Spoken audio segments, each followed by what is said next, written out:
In a land touched by ancient sunlight, lived a young man named Joseph. He was cherished by his father, a father who saw a special light within him.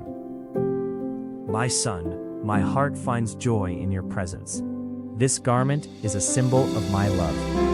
The father said, his voice filled with affection. Joseph possessed dreams, vivid and prophetic, that spoke of a future where even his family would bow before him.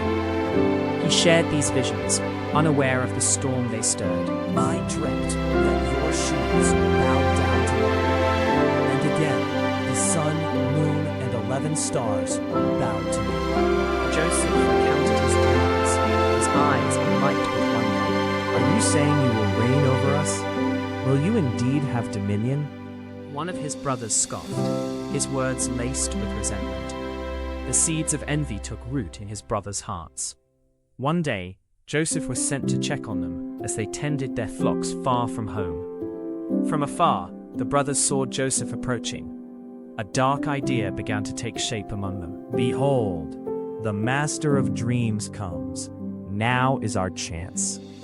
One brother muttered, a sinister edge to his tongue. They seized Joseph, stripped him of his beloved tunic, and cast him into a dry, desolate pit.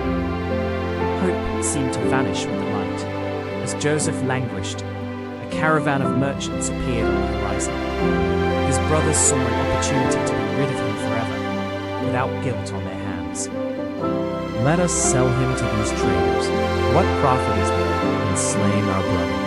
A third brother suggested, his voice low and calculating. Joseph was sold, carried far from his home and family, into the foreign land of Egypt.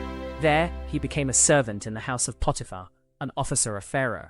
Despite his suffering, Joseph served with unwavering dedication, and success followed his every effort. Joseph's virtue, however, brought him into further tribulation. Potiphar's wife, consumed by a deceitful passion, falsely accused him. "This Hebrew servant you brought to us, he came to mock me." Potiphar's wife cried out, her voice filled with feigned outrage. Once again, Joseph faced injustice, cast into the Pharaoh's prison.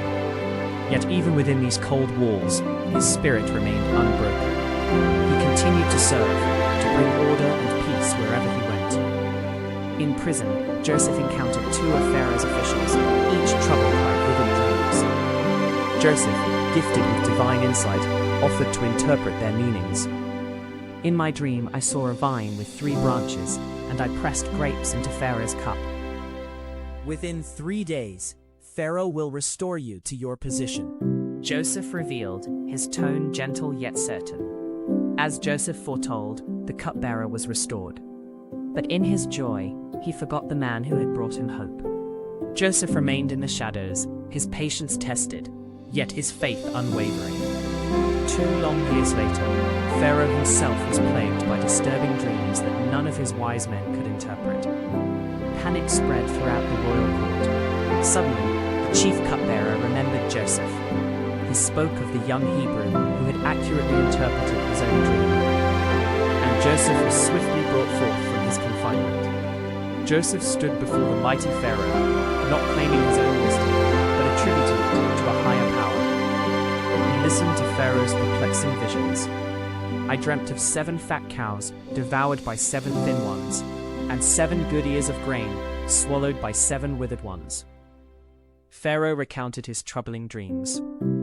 God has revealed to Pharaoh what he is about to do. 7 years of abundant harvest will be followed by 7 years of severe famine. Joseph declared, his voice clear and authoritative. Impressed by Joseph's wisdom and foresight, Pharaoh appointed him governor over all of Egypt. From slave and prisoner, Joseph rose to the second most powerful man in the land. For 7 years, Joseph diligently gathered and stored grain.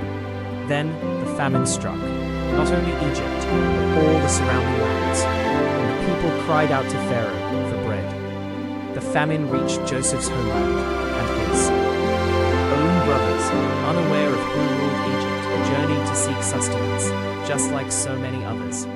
When Joseph saw his brothers, he recognized them instantly. After tests and trials, he could no longer contain his heart. The moment of truth arrived. "I am Joseph, your brother. Is my father still alive?" Joseph revealed, his voice trembling with years of suppressed emotion. The dreams of his youth had come to pass, not as an act of malice, but as a path to salvation. Joseph understood that his suffering had served the divine purpose.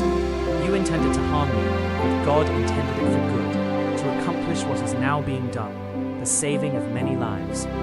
Joseph spoke to his brothers, his voice filled with forgiveness and profound insight. Joseph's journey teaches us that even in the deepest betrayals and harshest injustices, resilience can flourish. Patience in adversity is not weakness, but a profound strength. For often, the very struggles that seem to break us are precisely what shape us, guiding us towards an unforeseen greatness and a purpose far grander than we could ever imagine.